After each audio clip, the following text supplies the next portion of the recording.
गौतम बुद्ध के जीवन की एक रोचक कहानी जो आपके कई सवालों का जवाब दे देगी। गौतम बुद्ध के बारे में हम सभी अच्छी तरह जानते हैं। एक युवराज जिसने ज्ञान की तलाश में अपने राजपाट और परिवार सबको त्याग दिया।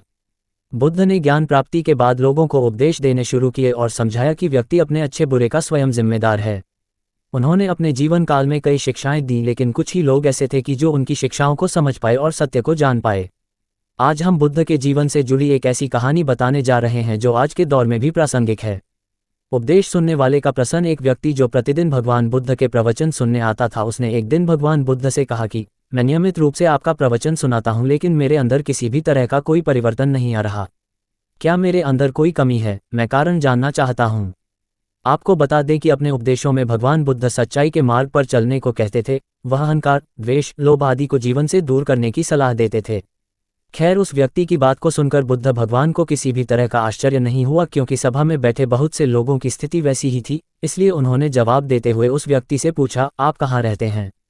व्यक्ति ने जवाब दिया कि मैं श्रावस्ती का रहने वाला हूँ। मार्ग पर चलकर ही मिलेगी मंजिल। पहले सवाल का उत्तर मिलने के बाद भगवान ने फिर पूछा, तुम अपने गांव कैसे पहुँचते हो? उस व्यक्ति ने उत्तर दिया कि वो कभी बैलगाड़ी और कभी घोड़े में बैठकर अपने गांव तक पहुँचता है। इसके बाद बुद्ध ने एक और सवाल किया कि वहां पहुंचने में तुम्हें कितना वक्त लग जाता है? उसने आकलन लगाकर वक्त बता दिया। इसके बाद गौतम बुद्ध ने सवाल किया कि क्या अभी यहां बैठे हुए तुम अपने घर श्रावस्ती पहुंच सकते हो?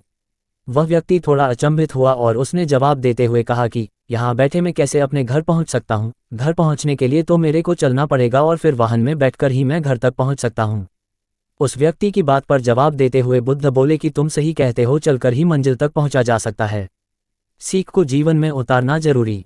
भगवान बुद्ध ने आगे समझाते हुए उस व्यक्ति से कहा कि जिस तरह बिना चले मंजिल नहीं मिलती, उसी प्रकार अच्छी बातों को केवल सुनकर कोई परिवर्तन नहीं आता। अच्छी बातों को अपने आचरण में ढालकर ही व्यक्ति को मंजिल मिलती है। इसके बाद वह व्यक्ति अपनी भूल को समझ गया और उसने बुद्ध के बताए मार्ग पर चलने का फैसला किया। क्या कहती है कहानी? बुद्ध के जीवन के इस छोटे से वाक़ये से हमें बहुत कुछ सीखने को मिलता है। ऐसा नहीं है कि आज के दौर में उनकी शिक्षाओं के बारे में कोई जानता न हो, और ना ही ऐसा है कि आज के समय में ऐसे लोग न हो जो सही मार्ग पर चलने के उपदेश देते हैं। लेकिन सवाल यही है कि शिक्षाओं पर चलने के लिए कौन तैयार होगा? ज्ञान सार्थक तभी होता है जब उसे व्यवहार में भी लाया जाए।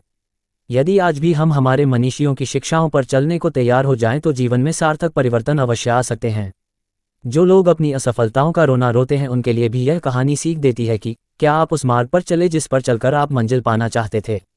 सूचना सिर्फ मान्यताओं और जानकारियों पर आधारित है। यहाँ ये बताना जरूरी है कि यह मेरा वीडियो किसी भी तरह की मान्यता, जानकारी की पुष्टि नहीं करता है।